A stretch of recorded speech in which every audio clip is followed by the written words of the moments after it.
Bonjour, monsieur l'ambassadeur, Excellence. Bonjour. Comme je l'ai dit, le 21 septembre dernier, c'était l'adhésion de la Palestine à l'UNESCO, qui était vraiment un jour historique. Comment vous l'avez vécu? Est-ce que vous pensez que c'est vraiment une victoire diplomatique? D'abord, je je remercie la direction de STV pour me donner l'occasion de parler devant le peuple sénégalais, frère de la Palestine.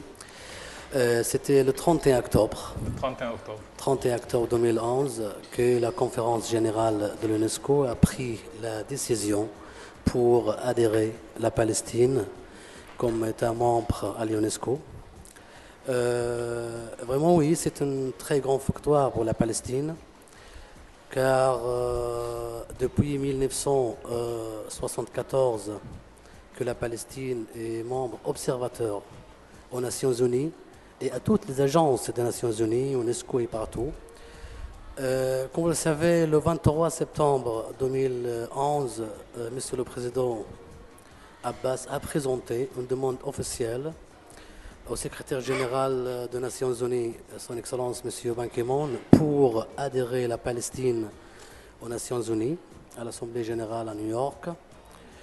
Vous savez, la pression américaine, malheureusement, ils ont fait tout pour que la Palestine ne peut pas être un État membre des Nations Unies.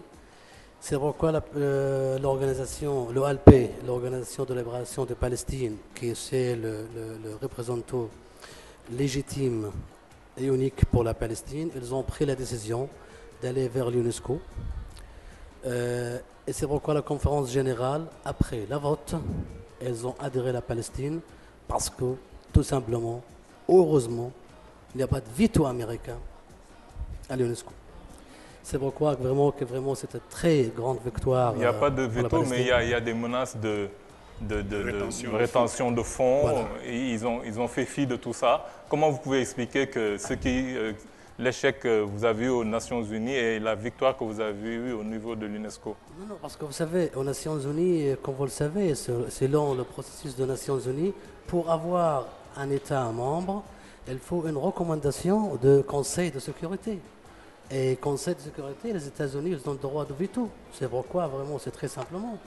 C'est pourquoi je dis qu'à la conférence générale de l'UNESCO, heureusement qu'il n'y a pas de veto américain, malgré la pression que les États-Unis et Israël ont fait pour tous les États membres, contre tous les États membres.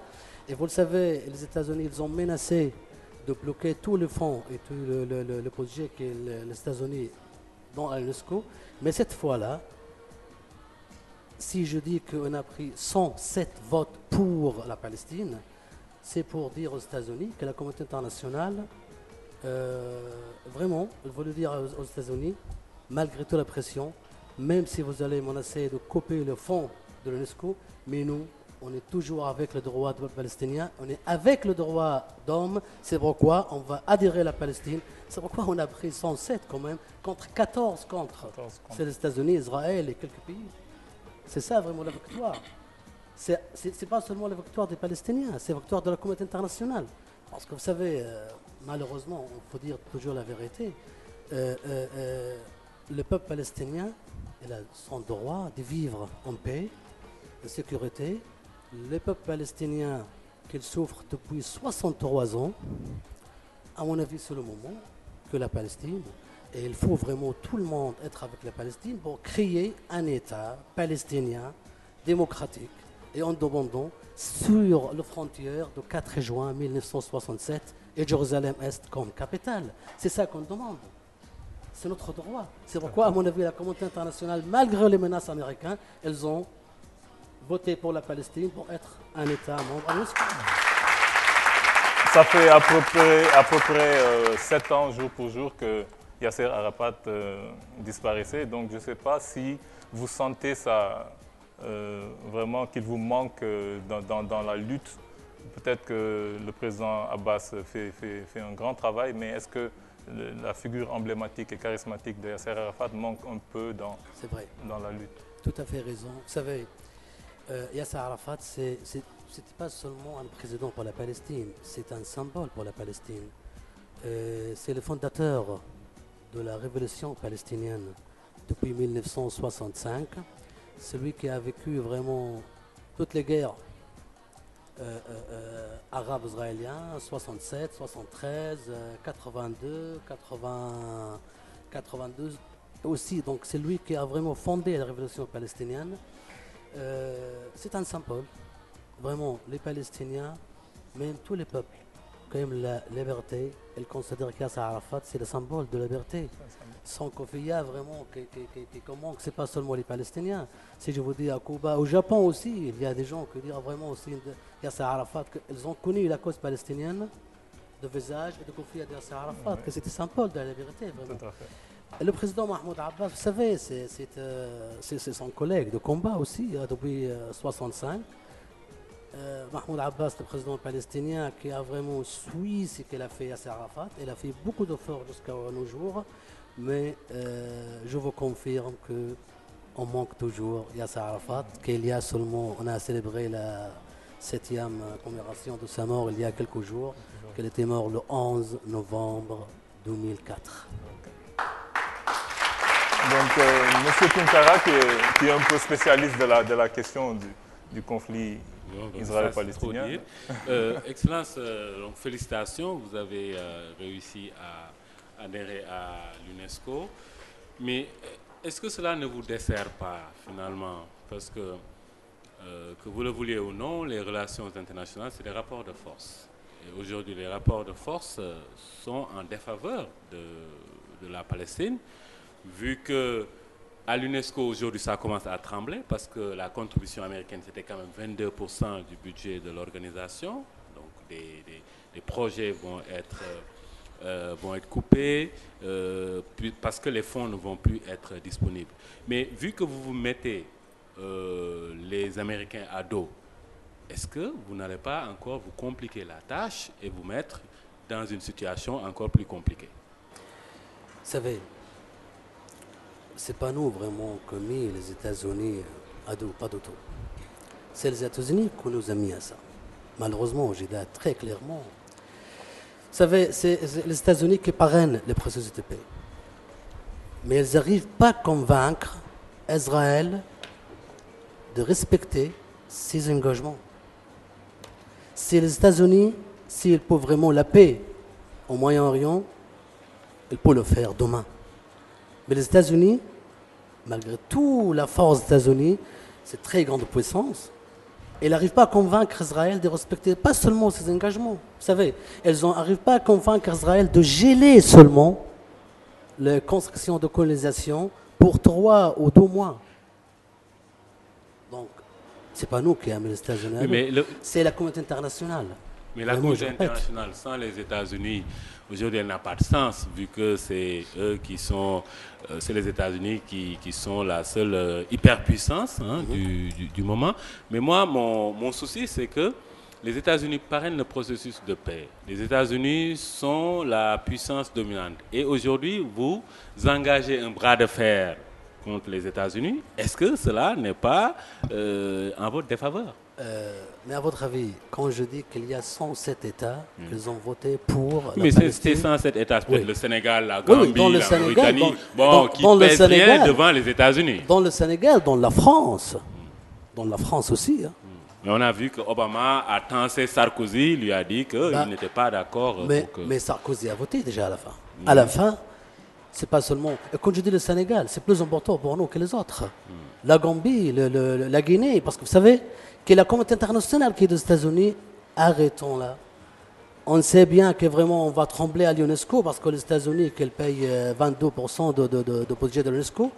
Malgré tout, les États, j'ai dit les pauvres, avant les riches, les petits États avant les grands États, elles ont voté pour la Palestine. Pourquoi? Parce que pour dire aux États-Unis, malgré la pression, malgré les menaces de couper le front, non, on va voter pour les droits des Palestiniens.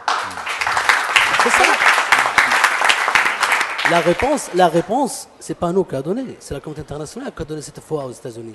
Et pour l'Assemblée générale des Nations Unies, s'il n'y a pas de veto au Conseil de sécurité, aussi, tout le monde va voter pour la Palestine, malgré la puissance des États-Unis. Mais je pense que, pour moi, je série le combat. C'est-à-dire que pour moi, l'UNESCO, c'est un autre point de vue.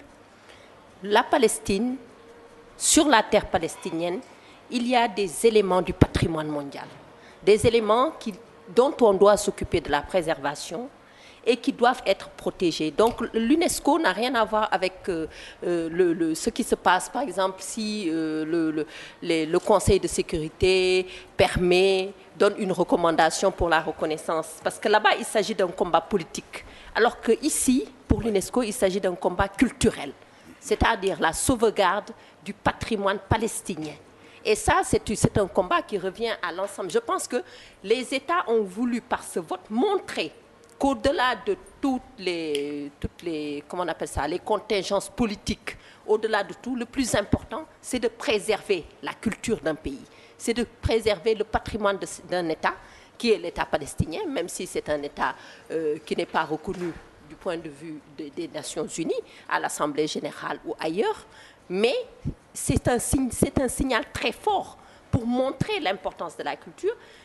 Moi, je trouve que c'est une reconnaissance qui a son sens, qui pèse de tout son poids, qui montre d'une certaine façon que, bien entendu, les puissances sont là, ils peuvent donner leur point de vue, ils peuvent même souvent faire des sanctions, mais de l'autre côté, il y a les pays émergents qui sont en train de sortir du lot.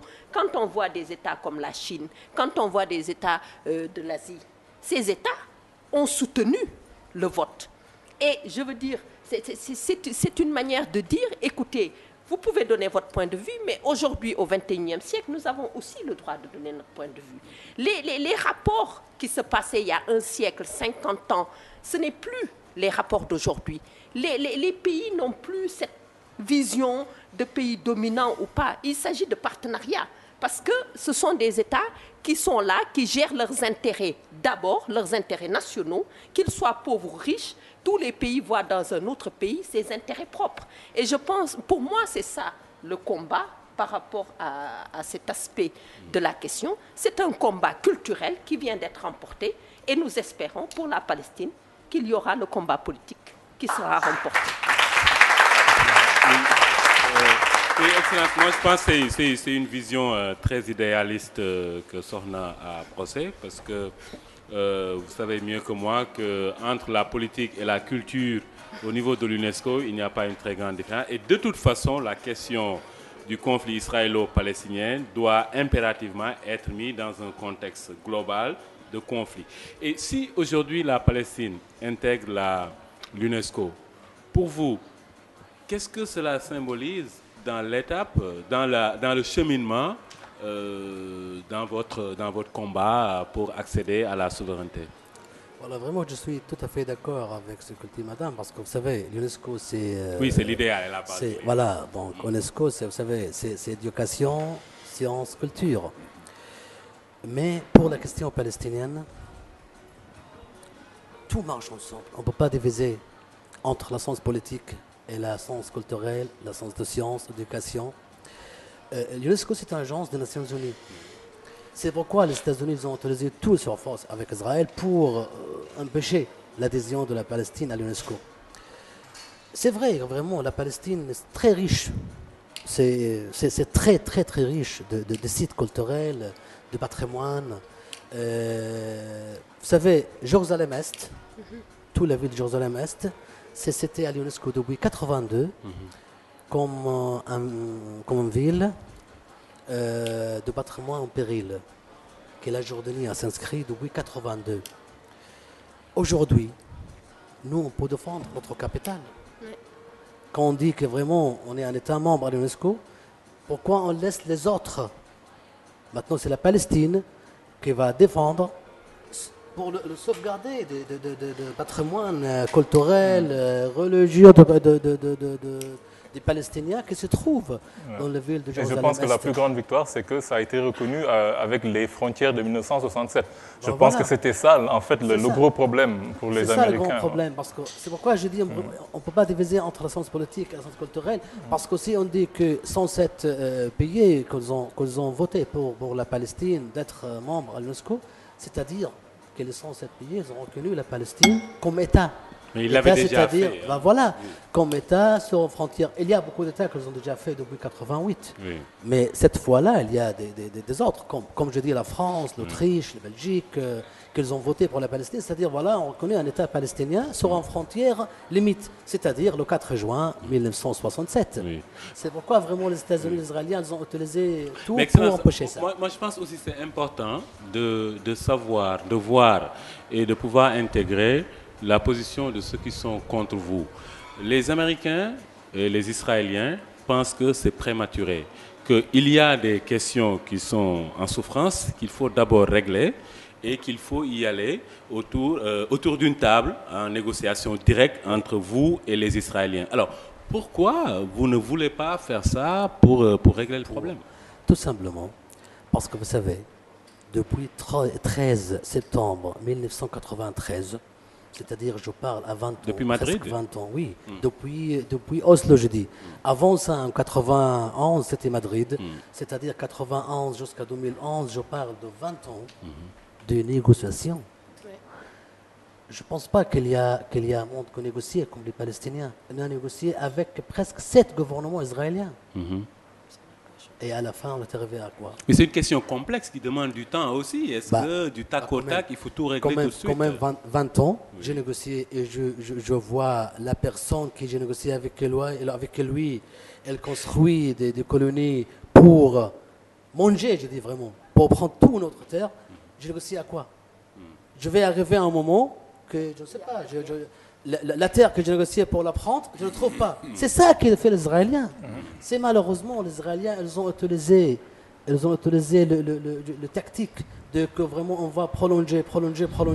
On arrive à un moment que par exemple Jérusalem-Est, malheureusement ça n'existait plus. Ils ont des Juifs et des Israéliens qu'ils ont maintenant avec là-bas. Pourquoi je vais donner aux Palestiniens? Donc, et les Palestiniens, pourquoi je vais négocier plus que ça?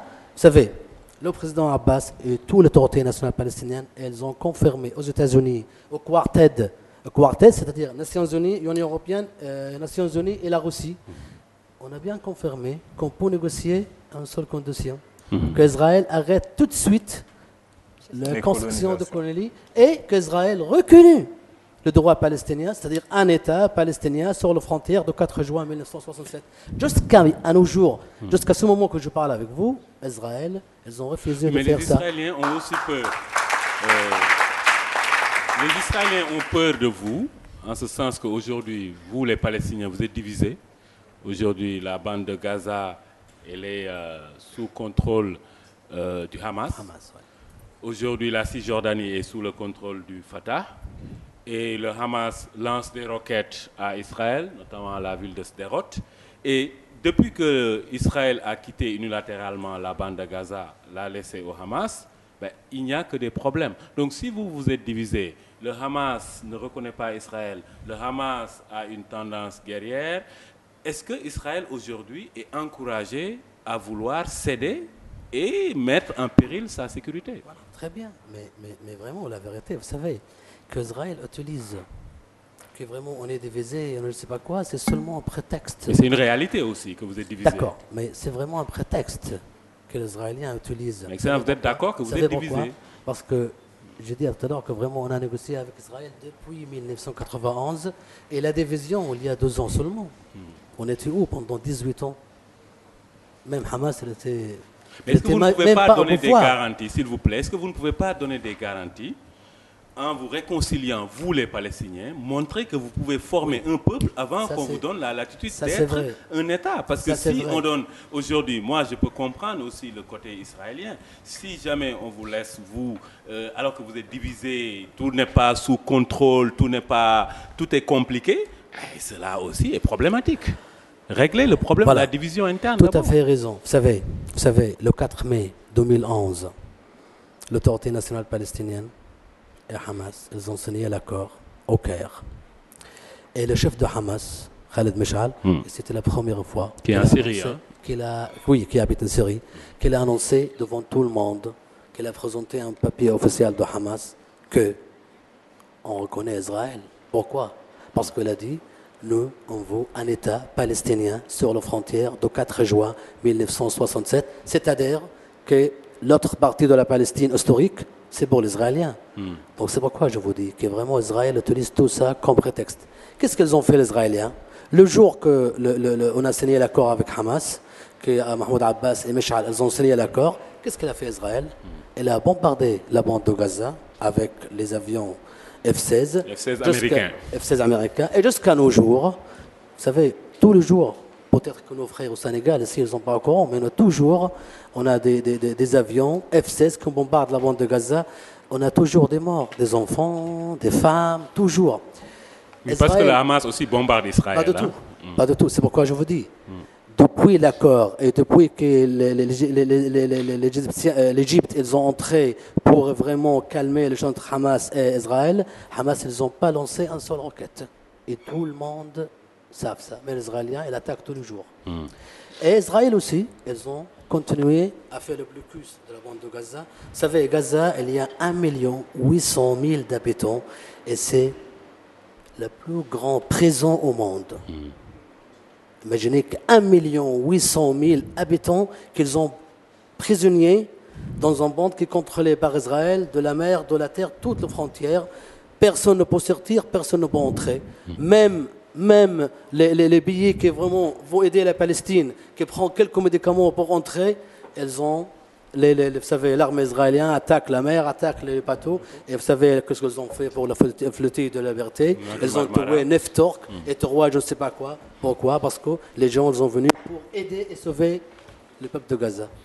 Quelle est la solution au problème palestinien selon vous? Parce qu'il dure depuis 63 ans. C'est vraiment très simple.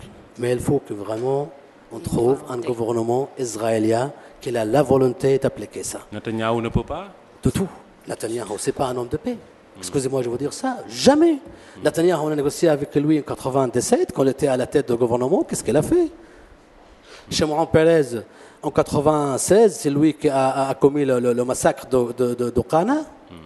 C'est ça le problème. Jusqu'à maintenant, depuis Madrid jusqu'à nos jours, on n'a pas trouvé un gouvernement israélien, sauf, entre guillemets, Rabin, qui a vraiment essayé de faire quelque chose. Et qui a le tué, qui a assassiné, c'est les Israéliens même. Elles ont dit que Rabin, il va nous donner je ne sais pas quoi aux Palestiniens. C'est les Israéliens qui les ont assassiné. Et depuis ce jour, on n'a pas trouvé quelqu'un. C'est très simple la solution. Qu'est-ce qu'on veut, nous? Un État palestinien, indépendant, démocratique, sur la frontière de 4 juin 1967, Jérusalem-Est comme capitale, le retour des réfugiés palestiniens à leur foyer, selon la résolution des Nations Unies 194. Bah oui. En 2011. C'est toujours. Bah oui, c'est toujours réaliste.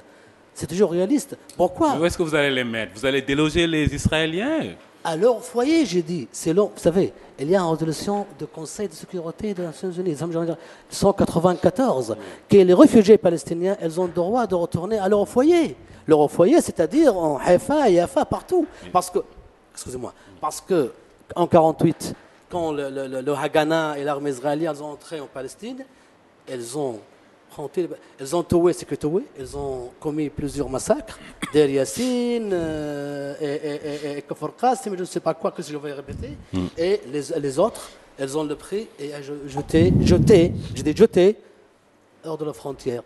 Donc pourquoi? Elle a le droit de retourner. Et ce n'est pas moi qui dis ça, c'est la communauté internationale.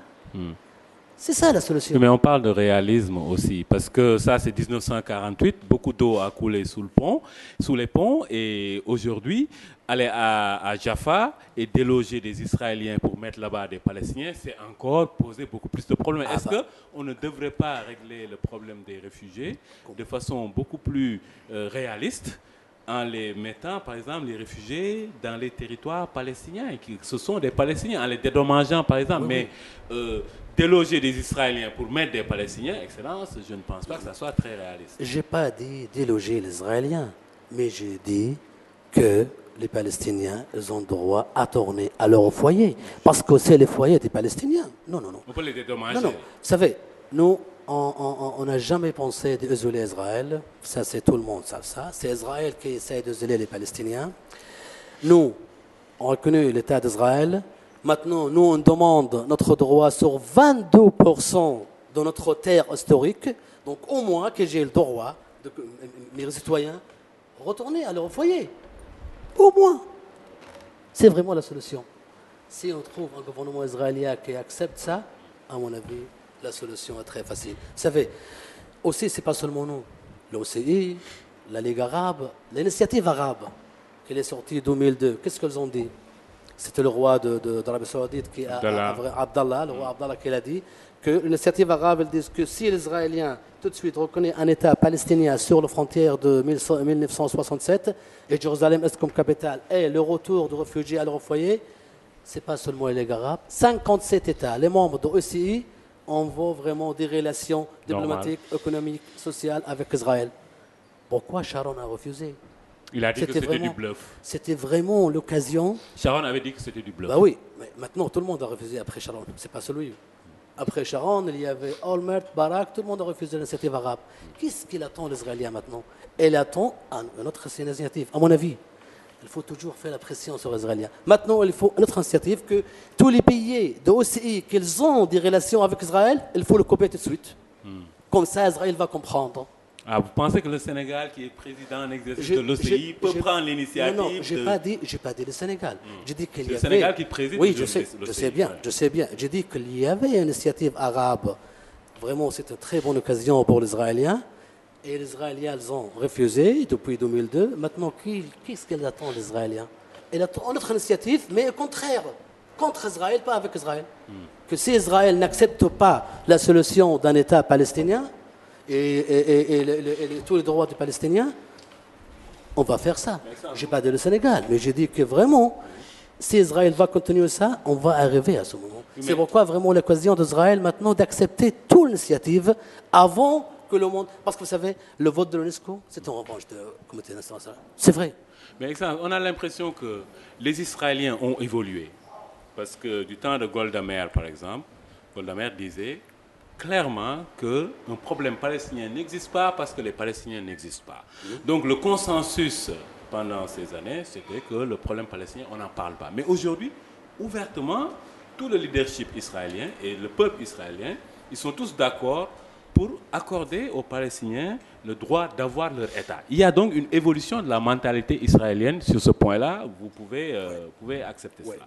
Alors, pourquoi les Palestiniens ne vont pas évoluer eux aussi en laissant de côté certaines revendications qui sont irréalistes, comme par exemple faire revenir les réfugiés dans leur foyer, parce qu'il y a des Israéliens qui habitent là-bas, et accepter, bien sûr, accepter qu'il y ait un État sur les frontières du 4 juin 1967 et que les réfugiés, ils retournent dans les territoires palestiniens et qu'ils soient dédommagés, mais qu'on ne parle plus de les remettre à Jaffa, à Haïfa, parce que ça va être problématique. À votre avis, si je vous prends vous-même comme un Sénégalais, vous êtes né, par exemple, à Kaolack, votre maison là-bas, votre grand-père, votre grand-mère, votre terre, et un Français qui est venu, il vous a pris et jeté à l'extérieur. Est-ce que vous allez accepter de redorter à n'importe quel eau de tout? Pourquoi le monde veut que les Palestiniens acceptent, malgré que c'est ma maison? Pourquoi? J'arrive pas à comprendre. Vous savez pourquoi? Pourquoi vous voulez... Moi, je suis de Jaffa. Pourquoi vous me dites il faut aller je ne sais pas où? Et je donne ma maison à un Israélien. Un Israélien qui vient d'où? Elle vient des États-Unis, elle vient de l'Europe.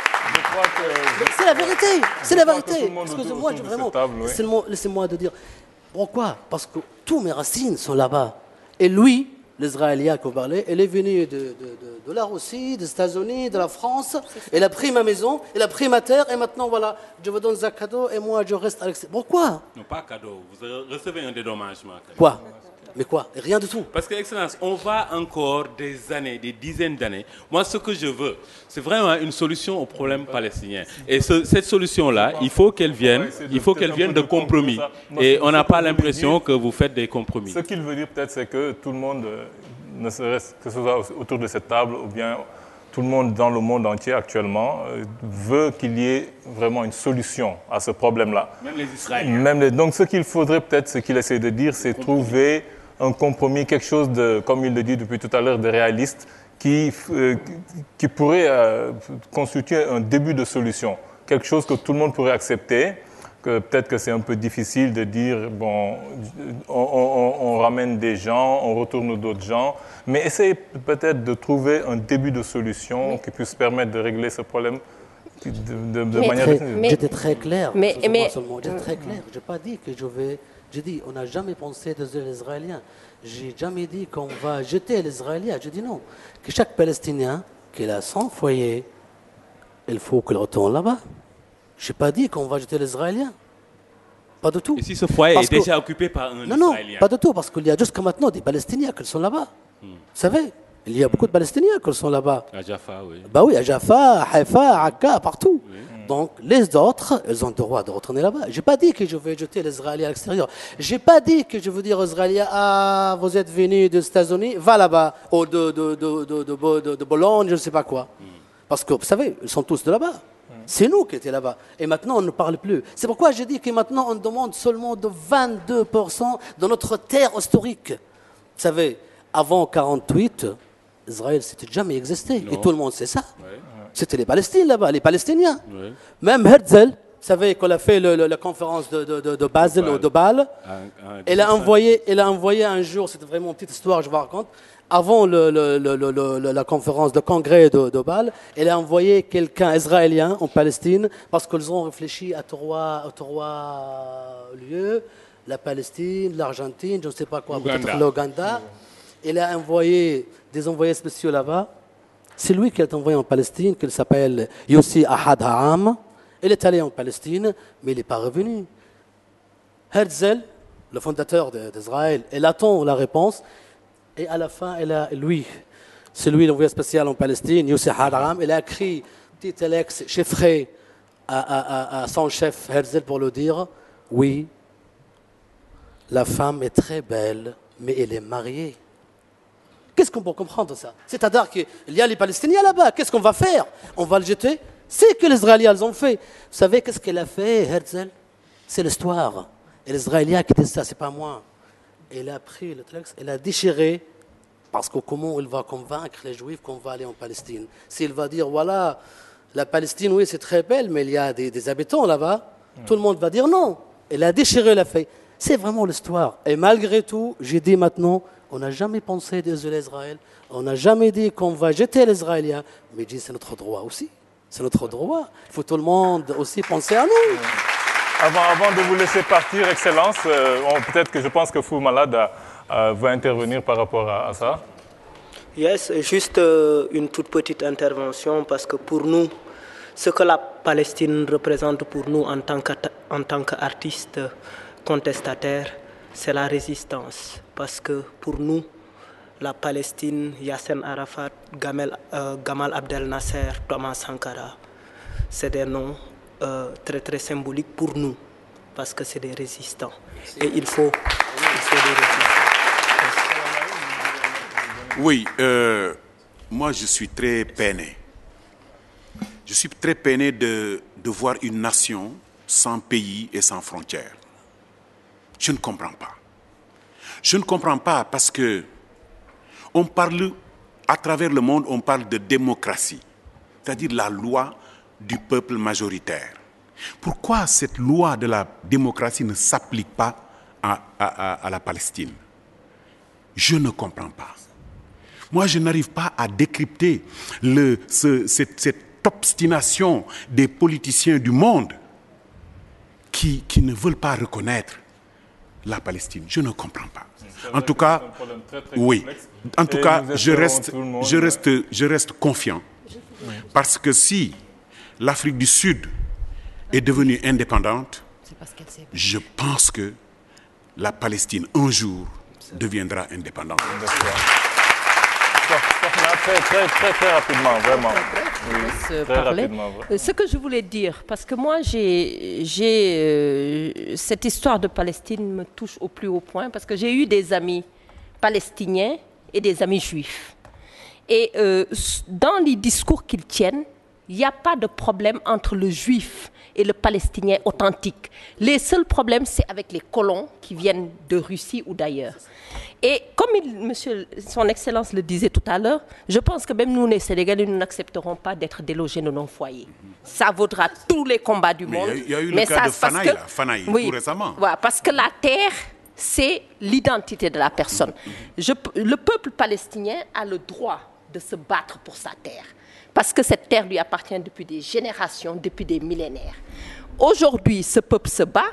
C'est aux nations du monde qui ont leur propre terre d'accepter cela et d'essayer de trouver un compromis parce qu'il s'agit de deux peuples qui veulent vivre sur une même terre et essayer de trouver des solutions par rapport à ça. Parce que moi, je ne suis pas d'accord sur le fait que la Palestine doit avoir la paix à n'importe quel prix.